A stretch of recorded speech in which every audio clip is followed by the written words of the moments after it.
Hello students, నా పేరు Ajay Kumar. Welcome to AKG tutorials. So ఈ క్లాస్లో మనం nth టర్మ్ 5th చాప్టర్లో nth term of an AP, so దాని గురించి డిస్కస్ చేసుకుందాం. సో అయితే అసలు nth టర్మ్ అంటే ఏంటి, అర్థమెటిక్ ప్రోగ్రెషన్ మనం చూసాం కదా.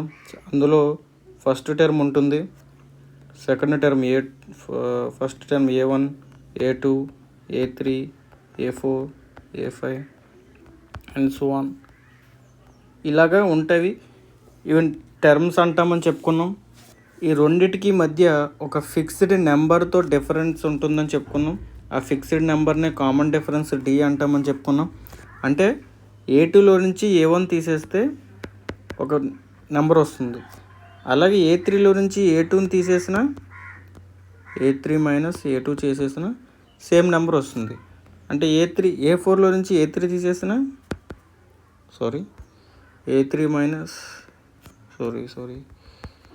A4 మైనస్ A3 చేసిన సేమ్ ఒక ఫిక్స్డ్ నెంబర్ వస్తుంది. దీన్ని ఏమన్నాం? కామన్ డిఫరెన్స్ అన్నాం.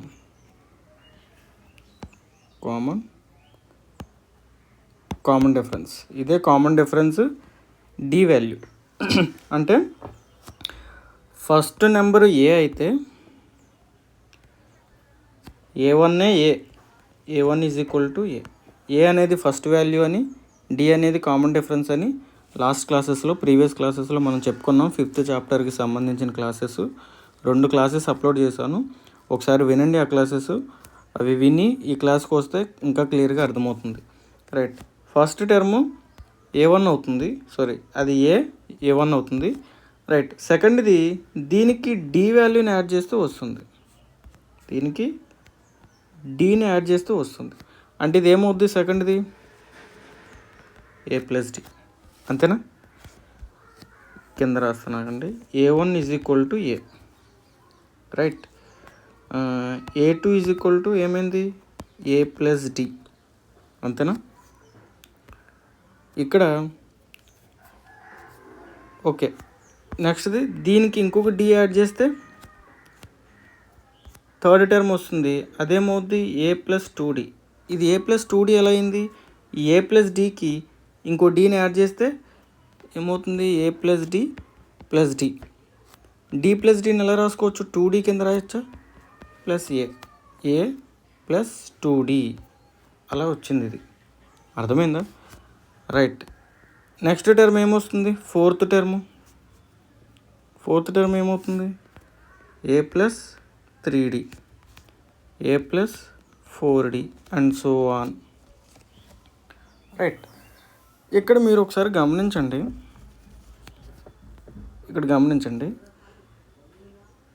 ఫస్ట్ టర్మ్ ఏమో ఇది ఫస్ట్ టర్మ్, ఇది A1, ఇది A2, ఇది A3, ఇది A4, ఇది A5 అలా వస్తూ ఉంటాయి అండ్ సో ఆన్. ఇక్కడ చూడండి, దీన్ని పక్కన పెట్టండి. A2 ఇక్కడ ఏముంది? 2 ఉంది. A2 ఇక్కడ ఎన్ని డీలు ఉన్నాయి? 1 D ఉంది. A3 ఇక్కడ ఎన్ని డీలు ఉన్నాయి? 2 డీలు ఉన్నాయి, 2D ఉంది. A4 ఇక్కడ ఎన్ని డీలు ఉన్నాయి? 3 డీలు ఉన్నాయి. A5 4 డీలు ఉన్నాయి. A6 5 డీస్ వస్తాయి. అర్థమైందా? అంటే ఏకి అది ఏ టర్మ్ అయితే, అది ఎన్నో టర్మ్ అయితే, ఫస్ట్ టర్మ్ అంటే A1 అంటాం, సెకండ్ టర్మ్ అంటే A2 అంటాం, థర్డ్ టర్మ్ అంటే A3 అంటాం. ఓకే, అది ఎన్నో టర్మ్ అయితే ఆ టర్మ్ యొక్క నెంబర్కి 1 తక్కువ D వాల్యూస్ ఉంటాయి. అర్థమైందా? టర్మ్ యొక్క నెంబర్స్కి 1 తక్కువ D వాల్యూస్ ఉంటాయి, అంతే కదా. ఇక్కడ అలాగే కదా ఉంది. రైట్, A3 అనేది థర్డ్ టర్మ్కి 2 Dలే ఉన్నాయి. A4 అంటే ఫోర్త్ టర్మ్కి 3 Ds ఉన్నాయి. A5 ఫిఫ్త్ టర్మ్కి 4 Ds ఉన్నాయి. అలాగే AN దీనికి ఎన్ని Ds ఉంటాయి? ఇది nth టర్మ్ కాబట్టి దీనికంటే 1 తక్కువ ఉంటుంది. 5 అయితే 5కి 1 తక్కువ, 5 మైనస్ 1 4 అవుతుంది, అవునా? మరి ఇక్కడ n ఉంది, ఇది ఏమవుద్ది? n మైనస్ 1D అవుతుంది ప్లస్ A. ఇదే ఫార్ములా. అర్థమైందా? అర్థం కాలేదా? అర్థం కాకపోతే మళ్ళీ ఒకసారి రివైండ్ చేసుకొని చూడండి. సింపుల్గా ఇంకొకసారి చెప్తాను చూడండి. A1 A2 A3 A4 A5 it's an arithmetic progression అనుకుంటే ఫస్ట్ టర్మ్ A1, సెకండ్ది A2, థర్డ్ది A3, A4 A5 right. అయితే ఈ A1కి A2కి మధ్య డిఫరెన్స్ D, A2కి A3కి మధ్య డిఫరెన్స్ D, అంటే కామన్ డిఫరెన్స్ D ఉంటుంది. అలా ఉంటేనే దాన్ని అర్థమెటిక్ ప్రోగ్రెషన్ అంటామని చెప్పుకున్నాం రైట్. ఇప్పుడు A2ని ఎలా రాయొచ్చు? A+D. A1ని A కింద రాసుకోవచ్చు. ఫస్ట్ టర్ము దాన్ని ఏ కింద రాస్తాం. ఏ అనేది ఏంటి? First term right. అర్థమెటిక్ ప్రోగ్రెషన్లో ఫస్ట్ టర్మ్ని ఏతో డినోట్ చేస్తాం రైట్. సెకండ్ టర్మ్ ఎలా వస్తుంది? A2 ఎలా వస్తుంది? ఈ ఫస్ట్ ఉన్న టర్మ్కి ఏకి కామన్ డిఫరెన్స్ని యాడ్ చేస్తే సెకండ్ టర్మ్ వస్తుంది. అవునా? మనం ఫస్ట్ క్లాస్లో అర్థమెటిక్ ప్రోగ్రెషన్కి సంబంధించిన ఫస్ట్ క్లాస్లో దానికి డెఫినేషన్ చెప్పుకున్నాం. అర్థమెటిక్ ప్రోగ్రెషన్కి ఏమని చెప్పుకున్నాం? ఎక్సెప్ట్ ఫస్ట్ టర్మ్ మినహా సెకండ్ టర్మ్ నుంచి కూడా ప్రతి టర్ము దాని ముందున్న టర్మ్కి ఒక ఫిక్స్డ్ నెంబర్ని యాడ్ చేస్తే వస్తుంది. అంటే ఈ సెకండ్ టర్మ్ ఏదైతే ఉందో ఇది దీని ముందున్న నెంబర్కి ఒక ఫిక్స్డ్ టర్మ్ని యాడ్ చేస్తే వస్తుంది. ఆ ఫిక్స్డ్ టర్మ్ని D అన్నాం రైట్. కామన్ డిఫరెన్స్ యాడ్ చేస్తే వస్తుంది. సో అప్పుడు సెకండ్ టర్మ్ ఏమవుతుంది? ఏకి కామన్ డిఫరెన్స్ యాడ్ చేస్తే సెకండ్ టర్మ్ వస్తుందా? అప్పుడు సెకండ్ టర్మ్ అది A+D అవుతుందా? రైట్. థర్డ్ టర్మ్ ఎలా వస్తుంది? సెకండ్ టర్మ్కి D యాడ్ చేస్తే థర్డ్ టర్మ్ వస్తుంది. సో అప్పుడు సెకండ్ టర్మ్ ఏంటి? A+D. సెకండ్ది A+D. దీనికి D యాడ్ చేస్తే థర్డ్ టర్మ్ వస్తుంది రైట్. ఈ థర్డ్ టర్మ్కి D యాడ్ చేస్తే ఫోర్త్ టర్మ్ వస్తుంది. ఫోర్త్ టర్మ్కి D యాడ్ చేస్తే ఫిఫ్త్ టర్మ్ వస్తుంది. ఫిఫ్త్ D యాడ్ చేస్తే సిక్స్త్ టర్మ్ వస్తుంది రైట్. A+Dకి ఇంకో D యాడ్ చేస్తే A+2D. A+2Dకి ఇంకో D యాడ్ చేస్తే A+3D. A+3Dకి ఇంకొక D యాడ్ చేస్తే A+4D. అలాగా టర్మ్స్ అనేవి వస్తూ ఉంటాయి. అయితే మరి ఇక్కడ గమనిస్తే మనం A1కి అయితే ఇది పక్కన పెట్టండి. ఇది ఎలా చెప్తామంటే ఏని A+0D కింద రాసుకోవచ్చు. 0 × D ఎంత? 0 కదా. A+0 అంటే మళ్ళీ ఏనే వస్తుంది. ఇదే వస్తుంది కాబట్టి A+0D కింద రాసుకోవచ్చు. A1 1 - 1 ఎంత? 0D. ఇది అర్థం కాకపోయినా పర్లేదు, ఇది పక్కన పడేయండి. ఇక్కడి నుంచి చూడండి. A2 అనేది సెకండ్ టర్ము, అక్కడ 2 అయితే ఇక్కడ 1D ఉంది సెకండ్ టర్మ్లో. థర్డ్ టర్మ్లో థర్డ్ టర్ము అక్కడ 2Dలు ఉన్నాయి. ఫోర్త్ టర్మ్లో 3Ds ఉన్నాయి. ఫిఫ్త్ టర్మ్లో 4Ds ఉన్నాయి. అంటే ఏంటి? నెంబర్ ఆఫ్ ద టర్మ్ ఎన్నోది అయితే ఆ నెంబర్లో ఆ టర్మ్లో నెంబర్ ఆఫ్ డీస్ అనేవి ఒకటి తక్కువ ఉంటాయి. A3 అయితే 2Ds ఉంటాయి. 4 అయితే 3Ds ఉంటాయి. 5 అయితే 4Ds ఉంటాయి రైట్. 5 అయితే 4Ds ఉంటాయి. 6 అయితే 5Ds ఉంటాయి. అర్థమైందా రైట్. అలాగే n అయితే n అనేది ఏంటో మనకు తెలియదు. nth టర్మ్ అయితే nవ టర్మ్ అయితే nth టర్మ్ అయితే an అయితే దానికి ఫార్ములా ఏమవుతుంది? n కంటే ఒకటి తక్కువ కదా. ఒకటి తక్కువ డీలు ఉంటాయి. n - 1 × D ప్లస్ A కామన్గా ఉంటుంది. ఇది అర్థమైంది కదా. కొంచెం చిరాకుగా రాస్తానా? పర్వాలేదు, అర్థం చేసుకోవడానికి అర్థమైతే చాలు మనకి రైట్. ఓకే, ఈ ఫార్ములా ఇంపార్టెంట్, ఇది గుర్తుంచుకోండి. an = A + n - 1 × D. ఇది nth టర్మ్కి ఫార్ములా. ఇందులో A అనేది ఏంటి? ఫస్ట్ టర్మ్, D అనేది సెకండ్ టర్మ్, n అనేది number of terms right. Example 3 ఒకసారి చూద్దాం. Example 3, find the 10th term of an AP 2, 7, 12 right. 10th term అడిగారు అంటే ఏం కావాలి మనకి? A10 కావాలి. A10కి ఫార్ములా ఏమవుద్ది? నార్మల్గా ANకి ఫార్ములా ఏంటి? an = A + n - 1 × D. ఇక్కడ n ప్లేస్లో ఎంత పెట్టాము? 10 పెట్టాము. అవునా? n ప్లేస్లో 10 ఉంది అంటే ఇక్కడ కూడా 10 పెట్టాలి. అంటే A10 = ఏమవుతుంది? A ప్లస్ ఈ n ప్లేస్లో 10 పెట్టండి. ఇక్కడ కూడా 10 - 1 × D. 10 - 1 ఎంత? 9. A + 9D అంతే కదా. A10 ఏమవుద్ది? A + 9D. ఇదే కదా మనం చెప్పుకున్నాం. ఇక్కడ ఎంత ఉంటే దీనికి ఒకటి తక్కువ ఇక్కడ ఉంటుంది, 9D ఉంటుంది. అదే కదా రైట్. ఇప్పుడు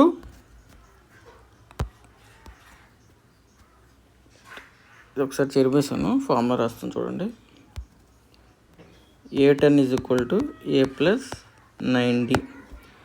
ఏ వాల్యూ కావాలి, డి వాల్యూ కావాలి. ఈ రెండు వస్తే A10 వాల్యూ తెలుస్తుంది మనకి. సో A10 వాల్యూ కావాలంటే ఏ వాల్యూ కావాలి. ఇచ్చిన అర్థమెటిక్ ప్రోగ్రెషన్లోంచి ఏ వాల్యూ ఎంత తీసుకోవచ్చు. ఏ అనేది ఏంటి అసలు, first term of the arithmetic ప్రోగ్రెషనేనా. అంటే ఏ వాల్యూ ఎంత అవుద్ది, ఇచ్చిన అర్థమెటిక్ ప్రోగ్రెషన్ ఏంటి 2 7 12. ఏ వాల్యూ ఎంత, ఫస్ట్ ఎంత ఉంది 2. డి వాల్యూ కావాలి. డి వాల్యూ కావాలంటే సెకండ్ టర్మ్లోంచి ఫస్ట్ తీసేయాలి, లేదా థర్డ్ దాంట్లోంచి సెకండ్ తీసేయాలి. సెకండ్ టర్మ్ ఎంత 7. సెకండ్ టర్మ్ ఎంత ఉంది 7. ఫస్ట్ టర్మ్ తీసేయాలి. 7 - 2 ఎంత 5. డి వాల్యూ ఎంత వచ్చింది 5. ఏ వాల్యూ ఎంత వచ్చింది 2. అవి రెండు తీసుకొచ్చి ఇందులో పెట్టండి, సబ్స్టిట్యూషన్ చేయండి. ఏ వాల్యూ ఎంత వచ్చింది 2 + 9D. డి వాల్యూ ఎంత 5. 9D అంటే 9 × D అంతేనా. డి ప్లేస్లో 5 పెట్టుకుందాం, ఏ ప్లేస్లో 2 పెట్టుకుంటాం. 2 + 9 × 5. 9 × 5 అంటే 45. 2 + 45 = 47. అంటే A10 వాల్యూ ఎంత 10th టర్మ్. 10th టర్మే కదా అడిగాడు మనల్ని. 10th టర్మ్ A10 వాల్యూ ఎంత వచ్చింది 47 వచ్చింది. అర్థమైందా ఎలా చేస్తాం. రైట్. ఎగ్జాంపుల్ 4 ఒకసారి చూడండి. ఇది మీ టెక్స్ట్ బుక్లో ఉన్న ఎగ్జాంపుల్స్ ఇవి. Which term of the AP 21 18 15 is -81. Also is any term 0. Give reason for your answer. ఇది ఇంట్రెస్టింగ్ ఉంటుంది, ఒకసారి చూడండి. అర్థమెటిక్ ప్రోగ్రెషన్ ఇచ్చాడు 21 18 15. దీని నుంచి ఏ వాల్యూ డి వాల్యూ రాసేయండి ముందు. ఏ వాల్యూ ఎంత 21 రైట్. డి వాల్యూ ఎంత వస్తుంది, దీంట్లోంచి తీసేయాలి. 18లో నుంచి 21 తీసేయండి, లేదా 15లో నుంచి 18 తీసేయండి. 18లో నుంచి 21 తీసేయండి. A2 - A1 కదా డి వాల్యూ అంటే, రైట్. A2 ఎంత 18, A1 ఎంత 21. 18 - 21 అంటే 18 - 21 అంటే -3. డి వాల్యూ ఎంత -3. ఇది ఎలా చేస్తున్నా అర్థమైందా. ఒకదానికి ప్లస్ ఒకదానికి మైనస్ ఉన్నప్పుడు ఇది +18 ఇది -21. పెద్ద దాంట్లోంచి చిన్నది తీసేసి 21లోంచి 18 తీసేయండి, ఎంత 3. పెద్దదానికి ఏ సింబల్ ఉంటే అది పెట్టండి. పెద్దదానికి 21కి మైనస్ ఉంది కాబట్టి మైనస్ పెట్టేసాను. అది మీకు తెలుసుంటే ఓకే, తెలియకపోతే ఈ మెథడ్ ఫాలో అవ్వండి. ఒకదానికి ప్లస్ ఒకదానికి మైనస్ ఉన్నప్పుడు పెద్ద దాంట్లోంచి చిన్నది తీసేయండి. 21లోంచి 18 తీసేయి, ఎంత 3 రైట్. ఇప్పుడు పెద్దదానికి ఏముంది మైనస్ ఉంది కదా, దీనికి కూడా మైనస్ పెట్టే సరిపోద్ది రైట్. 18 +18 - 21 ఎంత -3. అది డి వాల్యూ. ఏ వాల్యూ ఎంత 21. ఇది డి వాల్యూ అమ్మా రైట్. ఇక్కడ మనల్ని ఏం అడుగుతున్నాడు, which term of the AP is -81. ఒకసారి ఇక్కడ చూడండి. Which term of the AP is -81 అంటే ఇచ్చిన అర్థమెటిక్ ప్రోగ్రెషన్లో -81 అనేది ఏ స్థానంలో వస్తుంది. అర్థమవుతుందా. విచ్ టర్మ్ ఏ టర్మ్ అవుతుంది -81, ఎన్నవ టర్మ్ అవుతుంది, ఏ స్థానంలో -81 వస్తుంది. ఇక్కడ ఫస్ట్ ప్లేస్లో ఏముంది 21, సెకండ్ దాంట్లో 18, థర్డ్కి 15. అలాగా -81 ఎక్కడ వస్తుంది అంటే ఏం కనుక్కోవాలి మనం, n వాల్యూ కనుక్కోవాలి. అంతే కదా. 21కి n వాల్యూ ఎంత 1, ఫస్ట్ ప్లేస్లో ఉంది అది. 18కి n వాల్యూ ఎంత 2, సెకండ్ ప్లేస్లో ఉంది అది. 15కి n వాల్యూ ఎంత 3, థర్డ్ ప్లేస్లో ఉంది. అలాగే 81 ఏ ప్లేస్లో ఉందో తెలియాలంటే దాని n వాల్యూ ఎంతో తెలియాలి. అది ఏ ప్లేస్లో ఉందో తెలియాలంటే దాని n వాల్యూ ఏ పొజిషన్లో ఉందో తెలియాలి, n వాల్యూ చెప్పాలి. అయితే ఇచ్చింది ఏంటి an వాల్యూ. an = ఎంత -81. మనకి నార్మల్గా ఫార్ములా ఏంటి, an = A + n - 1 × D. ఇక్కడ an వాల్యూ ఇచ్చాడా -81. ఏ వాల్యూ వచ్చిందా మనకి, అర్థమెటిక్ ప్రోగ్రెషన్ నుంచి ఏ వాల్యూ తీసుకున్నాం, డి వాల్యూ ఉంది. కావాల్సిన n వాల్యూ ఈ 3 ఇందులో సబ్స్టిట్యూట్ చేసుకుంటే n వాల్యూ వచ్చేస్తుంది. అది ఎలా చూద్దాం. an వాల్యూ ఎంత -81 = ఏ వాల్యూ ఎంత 21 ప్లస్ n వాల్యూ తెలియదు, అదే కనుక్కోవాలి మనం. n - 1 × -3. ఎందుకని డి వాల్యూ -3 కాబట్టి. ఇప్పుడు -81 ఈజ్ ఈక్వల్ టు 21 ప్లస్ ఈ ఎన్ని -3తో మల్టిప్లై చేస్తే ఎన్ని -3తో మల్టిప్లై చేస్తే 3 into n 3n plus n ఉంది -3 ఉంది ప్లస్ n ఉంది -3 ఉంది ప్లస్ మైనస్ ఏమవుద్ది మైనస్ అవుద్ది. సో ఇక్కడ ఏమొస్తుంది -3n ఈ -1 -3 రెండింటిని మల్టిప్లై చేయాలి. అంటే nని మల్టిప్లై చేయాలి 1ని మల్టిప్లై చేయాలి. ఏమవుద్ది -1 ఇంటూ -3 +3 రైట్. 21 + 3 ఏమవుద్ది ఈ రెండింటిని యాడ్ చేసేయండి, రెండు కాన్స్టాంట్సే కదా. అప్పుడు ఏమవుద్ది 24 అవుతుంది. -3n ఉంది ఇక్కడ రైట్. n వాల్యూ కావాలంటే n ఒకదాన్ని అటువైపు ఉంచి మిగతా ఈ రెండింటిని ఇటువైపు పంపించాలి. ముందు 24ని పంపిస్తాం రైట్. 24ని ఇటుపక్కకు పంపిస్తే -81 + 24 ఇది. ఇక్కడ ఈ మైనస్ దీనికి సంబంధించిన మైనస్ ఇది. ఈ మైనస్ దీనికి సంబంధించింది 3n మైనస్ అది. 21కి ముందు ఏముంది ప్లస్ ఉంది, ఇటుపక్కకు వస్తే ఏమవుతుంది -21 అవుతుంది right. Is equal to -3n అంతేనా. -81 -21 రెండింటికి మైనస్ ఉన్నప్పుడు సింపుల్గా యాడ్ చేసుకొని మైనస్ పెట్టేసుకోవాలి. అప్పుడు ఏమవుద్ది 102 అంతేనా. -102 is equal to -3n. n value కావాలంటే -3ని ఇటు పక్కకి తీసుకెళ్ళండి. ఇక్కడ -3 ఎంతో ఏం చేస్తుంది మల్టిప్లికేషన్ చేస్తుంది, అటుపక్కకి వెళ్తే డివిజన్లోకి వెళ్తుంది. So n is equal to -102 divided by -3. ఈ మైనస్ క్యాన్సిల్ అవుతాయి. ఈ 3 ఇందులో ఎన్నిసార్లు పోతుంది 34 టైమ్స్ పోతుంది రైట్. ఎన్నిసార్లు 34 టైమ్స్ పోతుంది. 3 30 90 3 4 12 90 12 102 102 34 టైమ్స్ పోతుంది రైట్. 102లో 3 34 టైమ్స్ పోతుంది. అంటే n వాల్యూ ఎంత వచ్చింది 34. అంటే ఈ -81 అనేది ఎన్నో ప్లేస్లో వస్తుంది 34th టర్మ్. అంటే ఇది ఎన్నో నెంబర్ ఇది A34 ఇది. అర్థమైందా రైట్. ఇంకా ఏం అడుగుతున్నాడు క్వశ్చన్లో, ఈజ్ ఎనీ టర్మ్ 0, ఏదైనా టర్మ్ 0 అయ్యే ఛాన్స్ ఉందా. ఏమంటున్నాడు ఏదైనా టర్ము 0 అయ్యే ఛాన్స్ ఉందా అని అడుగుతున్నాడు. చెక్ చేద్దాం, ఏదైనా టర్మ్ 0 అయ్యే ఛాన్స్ ఉందా లేదా చెక్ చేద్దాం. ఫస్ట్ ఇచ్చిన టర్మ్ ఏంటి 0, an is equal to 0 right. A value తెలుసు 21, డి వాల్యూ తెలుసు -3. n వాల్యూ కడదాం. n వాల్యూ కట్టి n అనేది పాజిటివ్ ఇంటీజర్ వచ్చిందంటే, అంటే 1 2 3 4 5 6 ఇవి న్యాచురల్ నెంబర్స్ కదా, పాజిటివ్ ఇంటీజర్స్ అన్న అవే ఓకే. 1 2 3 4 5 6 ఇలా ఒక నెంబర్ వచ్చిందనుకోండి ఈ ఆర్డర్లో, అప్పుడు 0 అనేది ఆ అర్థమెటిక్ ప్రోగ్రెషన్లో ఒక ఉంటుంది అని అర్థం రైట్. అంటే ఏంటి కన్ఫ్యూజింగ్గా ఉందా, సాల్వ్ చేద్దాం. క్వశ్చన్ సాల్వ్ చేస్తే అర్థమవుతుంది. ఇక్కడ చూడండి an value 0, A value 21, same ఇందాకలాగే an value 0, A value 21 plus n - 1 into D value -3 right. 0 is equal to 21 -3 plus n into ఏమవుద్ది n into -3 -3n -1 into -3 plus 3 21 plus 3 ఏమవుతుంది 24 -3n. ఈ 24 ఇటు తీసుకొస్తే -24 is equal to -3n. 3n ఇటు తీసుకొస్తే డివిజన్లోకి వెళ్తుంది. n is equal to -24 divided by -3. -3 cancel అవుతుంది. ఇది ఇందులో 8 టైమ్స్ పోతుంది. 8 is equal to, so n value ఎంత వచ్చింది n is equal to 8 right. అంటే n వాల్యూ ఒక పాజిటివ్ ఇంటీజర్ వచ్చింది అంతేనా, పాజిటివ్ ఇంటీజర్. n వాల్యూ అనేది ఎప్పుడూ పాజిటివ్ ఇంటీజర్ అవుతుంది.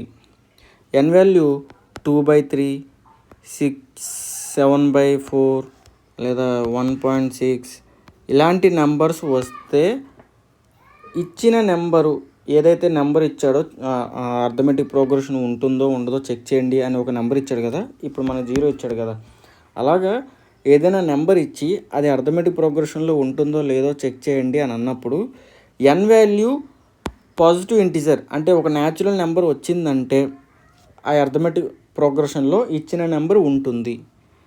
ఒకవేళ 2/3, 7/6, 1.2 ఇలాంటి నెంబర్స్ వస్తే అంటే ఫ్రాక్షన్స్ వస్తే అప్పుడు ఆ అర్థమెటిక్ ప్రోగ్రెషన్లో ఇచ్చిన నెంబరు ఉండదు. ఇది గుర్తుంచుకోండి. Because n is always a positive integer. ఓకేనా. 1, 2, 3, 4, 5, 6, 7 ఇలా ఒక వాల్యూ వస్తుంది తప్ప 1/2, 2/3, 1.5, 2/6 ఇలాంటి వాల్యూ ఎక్కడ రాదు. ఎందుకంటే n అనేది కౌంటింగ్ నెంబర్ కదా. మన n అనేది ఏంటి ఇక్కడ? First number, second term, third term, fourth term ఇవి కదా n values.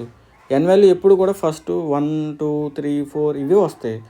1 term first term, second term అంటున్నాం కానీ ఫస్ట్ టర్ము 1.5 టర్ము, 1.75 టర్మ్ అని అంటున్నాం ఎక్కడన్నా?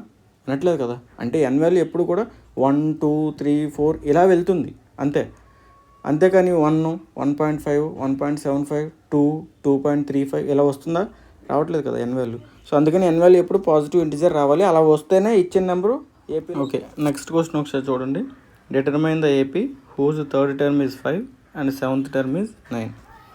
సో అంటే అర్థమెటిక్ ప్రోగ్రెషన్ మనల్ని ఫైండ్ అవుట్ చేయమంటున్నాడు.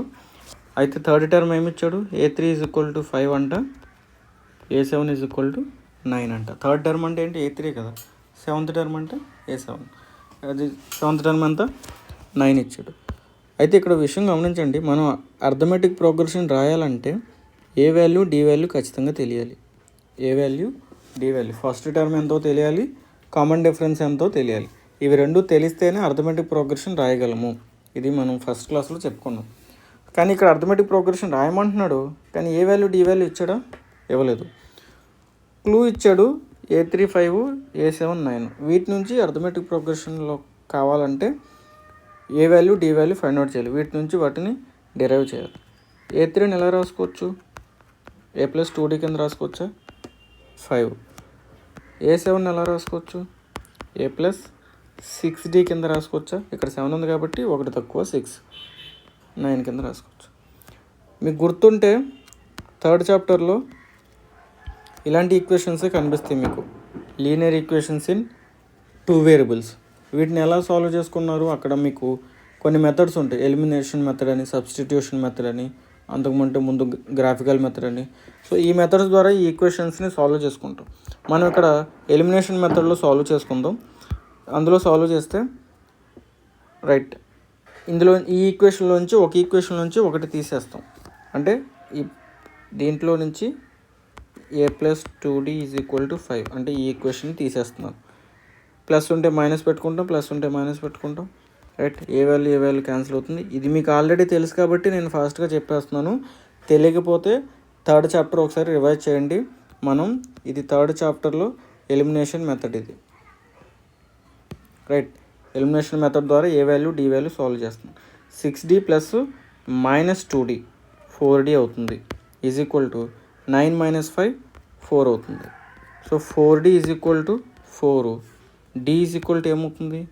4/4 అంటే ఈ 4 ఇటు వస్తే ఏమవుతుంది? డివిజన్లోకి వెళ్తుంది కదా. సో డి వాల్యూ ఎంత? 1. అంతేనా? రైట్, ఇప్పుడు డి వాల్యూ వచ్చింది. D value is equal to 1. A value కావాలి? ఏ ఈజ్ ఈక్వల్ టు ఎంత? ఏ వాల్యూ కావాలంటే ఈ డి వాల్యూని తీసుకెళ్ళి ఇందులో సబ్స్టిట్యూట్ చేయండి. అంటే A+2D is equal to 5. D value తెలుసు మనకి. డి వాల్యూ ఎంత అని తెలుసు? A+2 ఇంటూ డి వాల్యూ ఎంత వచ్చింది? 1 వచ్చింది కదా. ఆ 1 ఇక్కడ పెట్టండి, 5 అవుతుంది. Right, A+2 is equal to 5. ఈ +2 నుండి తీసుకొస్తే ఏమవుద్ది? మైనస్ అవుతుంది కదా.